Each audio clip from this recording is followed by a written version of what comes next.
So thank you all for coming to Krishna Cove. There's quite a few new people here tonight. Jessie brought her sister Gina, right? And we have, say your name one more time? Dharma. Dharma, right? Dharma, can't forget that. Can't forget that. And then we have Christian and his mom and Brandon's mom here. So thank you for coming. Thank you for having us. Yeah. Was that anybody's first time in Kirtan? First time. So Petey was reminding me, but I remembered that today is Kita Jayanti, and that means did I say that right? Jayanti. and this is the day that Krishna spoke Bhagavad Gita. Bhagavad Gita means the song of God. So it's a poem, and it's one of the oldest scriptures in the world. It's 5,000 years old, and it was spoken by Krishna to Arjuna on a battlefield. And the premise and the starting off with the Bhagavad Gita is Arjuna represents us. And Arjuna is very bewildered because he's in a very difficult situation. So like we often find ourselves in very bewildering, difficult situations in this world. Arjuna was in one of the most difficult situations. He was getting ready to prepare to fight a great battle. There was millions of soldiers in this battle. And it was a battle that was necessary. It had to be fought. There's very evil forces in the world. But the problem was that Arjuna had relatives on the other side. And he had attachment to them because they were his uncles and his brothers, and however they had picked the side of Duryodhana, who was evil-minded, who was greedy, and who was trying to throw out the righteous Pandavas. So Arjuna was bewildered and he didn't know what to do.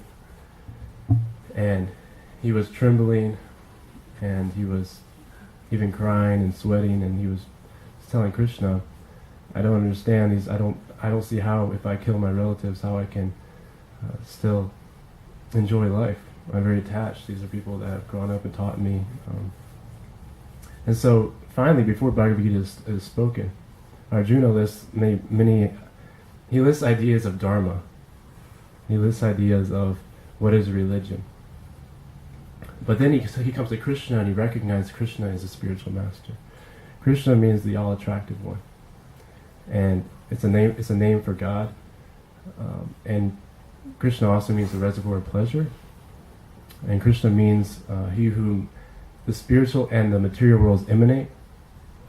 And so he comes here in order to teach us dharma, teach us religion, and in order to subdue evil forces in the world. And also he comes here to attract the righteous back to him. So Arjuna was very bewildered, and he finally said to Krishna, I have all these ideas, I think I know what dharma is. But he said, Krishna, I recognize you are my spiritual master. He said, so Krishna, please instruct me. I am a soul surrendered unto you, please instruct me. And so that's the point we come to in our life when we are bewildered and we don't know what to do, when we have to recognize a bona fide spiritual authority and someone who has higher knowledge of spiritual life.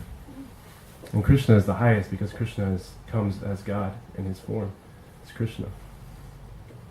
And Krishna is also in everyone's heart. So there's an analogy that as Krishna was on the chariot of Arjuna, our body is also like a chariot. That's an analogy. So in order to gain self-realization, in order to act properly and knowledge of who we are, we have to have knowledge. We have to have proper knowledge. If we don't have proper knowledge, then we act according to the whims of our mind and senses. We see something that we think is going to be good, and we go for that. And then we see something that we think is going to not be so good, and we just reject it. So we act based on the pressuring of our mind and senses. And so Krishna, the first thing Krishna instructs Arjuna is Krishna says, I want to tell you who you are first. Before you give all these ideas about Dharma, what religion is, first let me tell you who you are. He says, you're an eternal spirit soul. He says, never was there a time when I did not exist, nor you, nor in the future shall any of us cease to be. He says, the soul cannot be killed. The soul cannot be drowned. It cannot be burned with fire. It cannot be withered by the wind. You can't say an insult to the soul and it's not going to be offended. The soul is transcendental. So he's telling Arjuna that you are mourning from what's not worthy of grief. He says the wise lament neither for the living or the dead. So does this mean that we can do whatever we want and we can go around and kill people or hurt people because they're eternal spirit souls? No, the body is given to us. The body is explained as like a machine. The body, the soul, just like Krishna was situated on the chariot of Arjuna, the soul is situated on the material body, which is composed of 5 active senses and then 5 subtle senses. 5 gross aspects and 3 subtle aspects. So the chariot of the body, we come to recognize that Krishna is with every living entity and every living entity's heart. So the 5 horses that guide the chariot of the body, there's this analogy, there's 5 horses and they represent the 5 senses. And the reins represent the mind. The reins are an instrument. So the reins don't do any good if they're not utilized properly. But with the intelligence, the driver is the intelligence. We are the intelligence. So when we take the reins and we direct the senses properly, then we can go in the right direction. And we can experience the highest gift of human life, of a material body, which has been given to us. And then situated within the body is the soul. And the soul is who we really are. And then next to the soul within the body is Krishna. So, like Arjuna did, when he was bewildered, he turned to Krishna. In order for us to make advancement in spiritual life, we have to find someone who knows the truth, who is filled with knowledge. There's so much that we can't know based on our senses. Because we may think we know a lot, we may think we have lots of college degrees, and we are very intelligent. But this universe is very big, it's massive, and the ability for our senses to perceive the vast universe is very limited. So we need to recognize someone who is a spiritual authority and come and ask with humility, because it takes humility to come before the spiritual master and to ask for instruction. So Arjuna was a pure devotee because Arjuna, he recognized that he must ask the spiritual master for guidance. And he came with humility. Arjuna was a great warrior. He understood Dharma. He was one of the best warriors in the kingdom. But he recognized that even he, who was given so much and who was such a close friend of Krishna, he had to surrender to his spiritual master. So the Bhagavad Gita is spoken, and Arjuna says, "Please instruct me, I am a soul surrendered to you." So when we begin our true spiritual life, we need to, first of all, recognize the spiritual master. We need to recognize Krishna and his words in Bhagavad Gita. And then we need to recognize those souls which have experienced a higher reality. They have been in touch with a spiritual reality. So we have bona fide spiritual masters who are in a lineage, who come down from Krishna. Krishna hands them the knowledge. Just like a fruit is passed down in a very, very gentle way. It's passed down from one guru to another guru, and they don't change it. It's not changed. So this knowledge is eternal. And this is not a religion, a sectarian religion, where we say, you're a Christian, I'm a Buddhist, you're a Hindu, and therefore we are all different. No, this is Dharma. Dharma means our eternal nature. Sanatana Dharma means our eternal our eternal identity and our eternal religion. Just like you can't separate heat and light are naturally part of fire. Therefore, the nature of the soul is one of bliss and knowledge and eternality. So it doesn't matter what your religion you are, it doesn't matter what label you put on yourself. A lot of people like to put labels on things, and then they like to segregate. But actually, we are all part and parcel of Krishna, and we're eternal. And so when we recognize that we're eternal, then we can act in a way that is best for ourselves, for our true self, for our soul. And we need to feed the soul.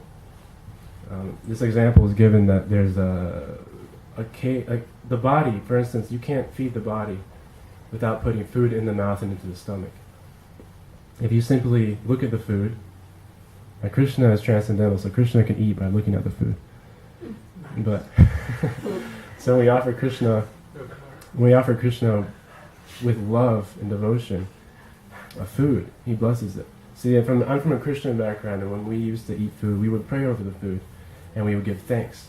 But this process, Krishna consciousness, gives us a whole nother level of dealing with food. When we cook food, we're thinking about, for the pleasure of the Lord, how can we please God with this food?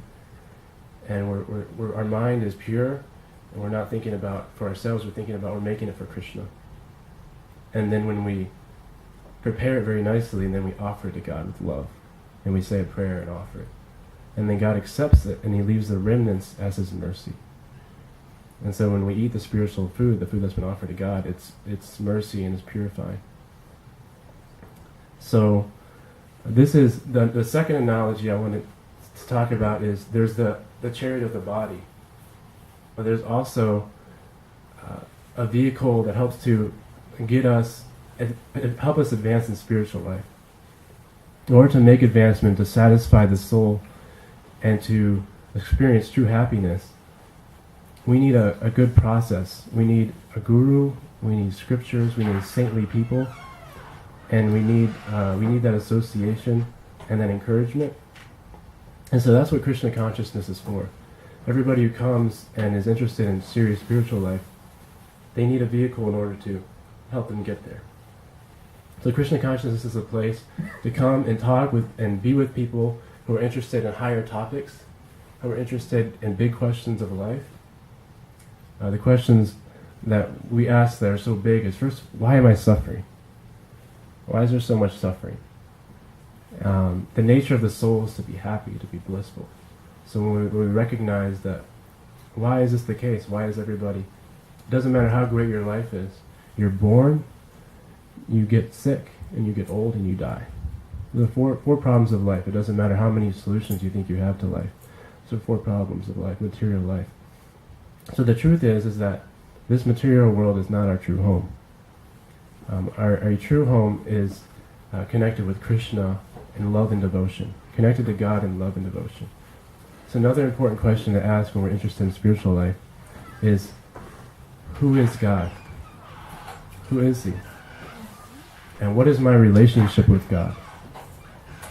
Do I have a relationship with God? So how do I act in that relationship? How do I act in order to truly get myself free? The goal of Buddhism is to get free from the wheel of samsara, the wheel of birth and death. But Krishna consciousness goes a step higher. It says, if we engage in devotional service to Krishna, we'll automatically be free from birth and death. That's the given part. But we won't care about birth and death because we'll be situated in loving devotion to Krishna. And when we take shelter of Krishna, we take shelter of the Lord. He protects us. And we can experience very high levels of happiness that we can't even perceive in our present state. But there's ecstasy in connecting to Krishna. Because Krishna is our eternal friend. He's been with us for eternity. He's always in our heart. We feel this ocean of loneliness. But when we realize that the loneliness is there because we've turned away from Krishna. And we turn back to God. We turn back to Krishna. We say Krishna rather than God because Krishna is a person. God is a person.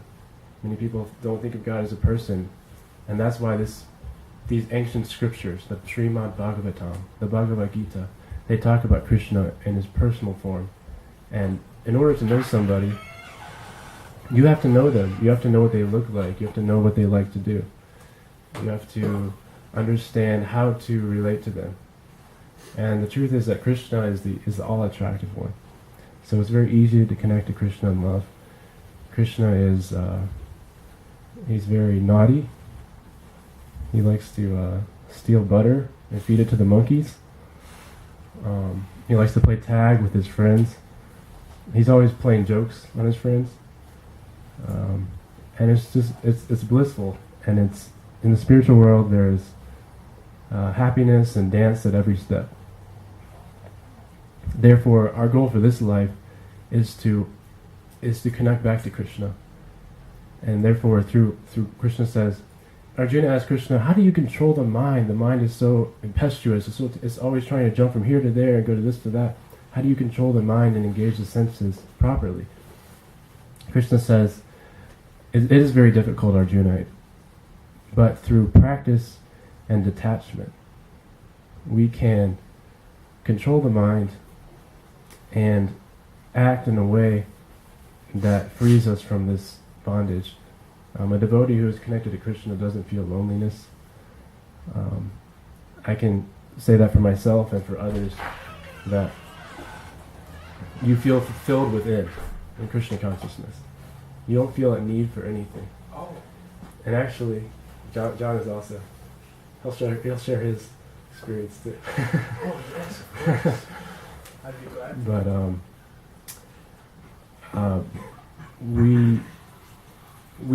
we see people who may even be not so nice to us or not so nice to others, and we may experience some pain from the way other people treat us. But when you're a devotee, it doesn't bother you so much. It doesn't bother you, and you're actually, when these things are happening, you're actually more concerned about them. You actually feel worse for them because you know that they're actually suffering. The reason because they're controlled by their mind and senses. And so devotee is someone who's very compassionate and who is trying to help for the welfare of everyone. So I guess the question I want to ask tonight, the discussion question is, has anybody ever thought that they knew something and they're very convinced? Because we were talking about how limited our senses are and how we need higher spiritual knowledge to direct us. Has anybody had an experience where they thought they knew something and then they found out that it was wrong? Does anybody want to share something? The same question came up in my cognitive psychology class, dealing with the senses and perception and how everything is filtered through the mind. So what comes to my mind is you're driving and you have the radio on and you have these obnoxious advertisements for these stereo stores, Audio Express. A lot of times in these advertisements you hear sirens, and that gets your attention. So a lot of times I hear these sirens on the radio. I think I'm getting pulled over. I'm hearing the siren. But it's just something from the radio to get your attention. So a lot of times in the material world you think something is one thing, but it's not always the case. Look at the movies. I mean, look what they can do with the movies. I mean, they can make things look so real. You know? If we didn't know, we would think that this is real. But we have that other knowledge. Does anybody have any other... Yep. There was a movie called Dinosaurs when I was little, and they were computer animated dinosaurs, and I was convinced that they were they were filming real dinosaurs, and then I found out that they weren't, and I was very disappointed. Yeah. Well, not a more specific question, but like more along a more solid subject of a question. I can give you a good experience. Yeah, please. Like, Oh, okay. I'd love to answer one. No, I want you to... Do you mind sharing your experience you had? Actually, the other day, I found myself, hands above my head, laughing hysterically because I knew I should have been on the ground, fried like a piece of bacon. And the previous night, Gore actually bought these for me. These beads that you do the Hare Krishna mantra on, and you just do it, and you really don't. Well, I grew up Christian and everything, and with a Christian background, and I like that it's a consciousness rather than religion, because when it comes down to it, all of us were made by whatever made us, whoever made us is God. This is that, this is how we got here. No, it's like I don't want to deal with that. I just want to focus on how I got here.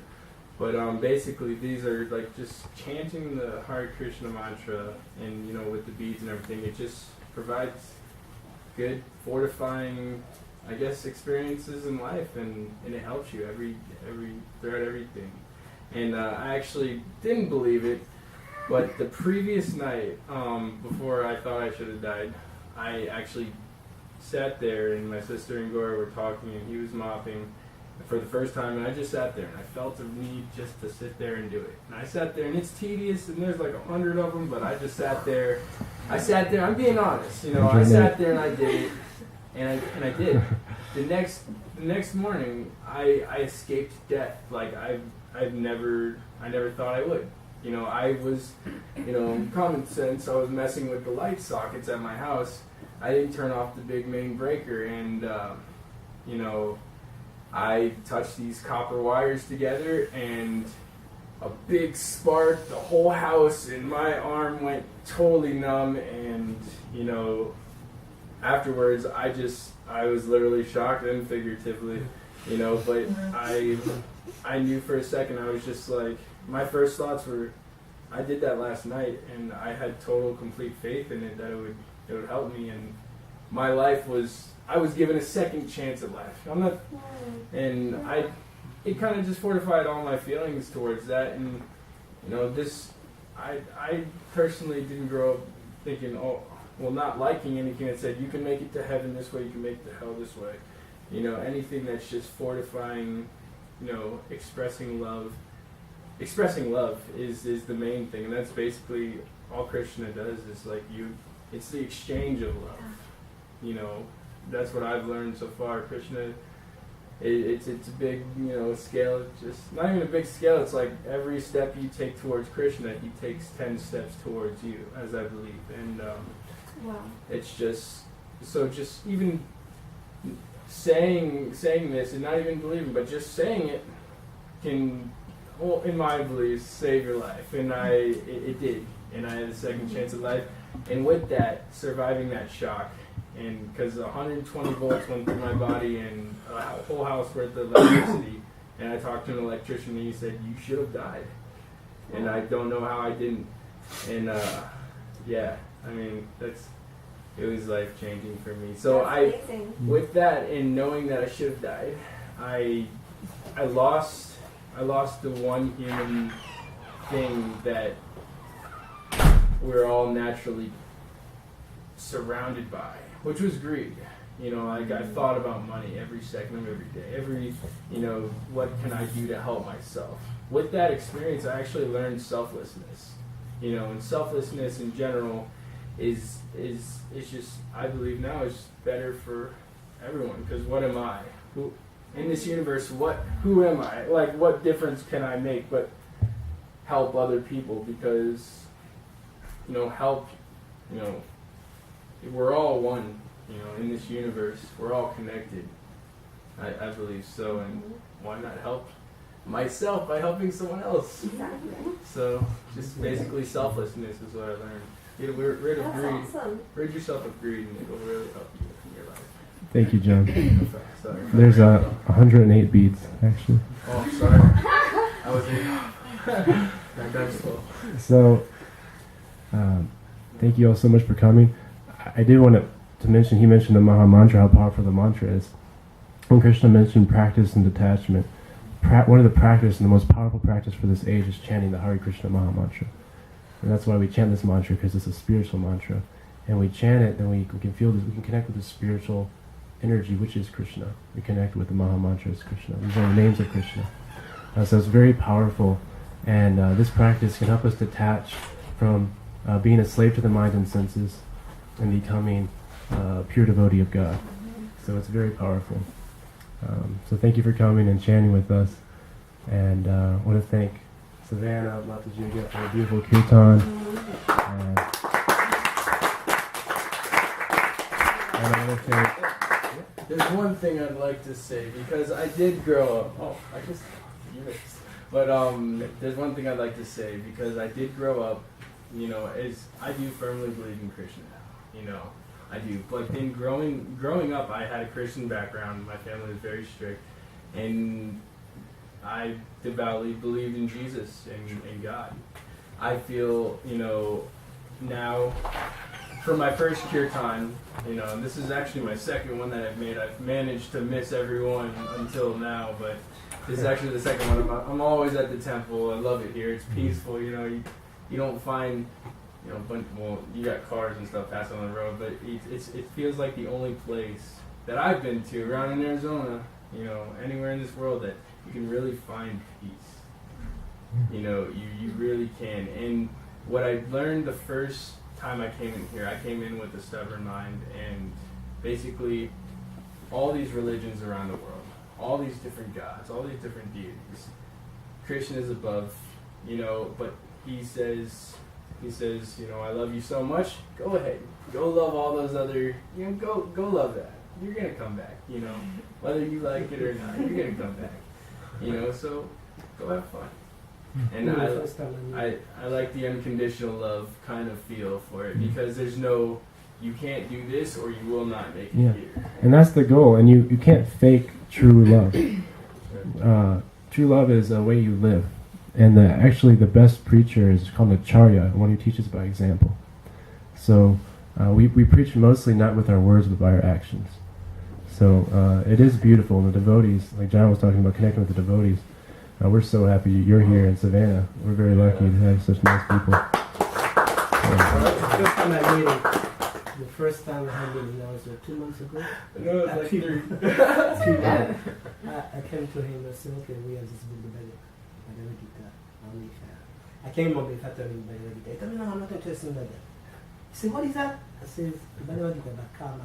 Oh yeah, I'm interested in that because I'm not I told it's like this. I'm sorry, like these Christian people, they're so neo-mind. I said, no, there's something about karma, reincarnation. So you get very into it, you know. So that's the reason, you know what. And it's not to criticize all the practice. The Eastern philosophy, they are very humble, very open mind. Not supposed to put each other down. So in Christianity, you have that as an open feeling, but we're not like that. You know. I think he was very into it. He was talking very quick. Oh, it's good. Yeah. Krishna says there's no loss or diminishment. So someone who comes to spiritual life so quickly and is so ready for it, it shows that actually in their past, because we are eternal, in our past lives we have actually prepared ourselves to come to this.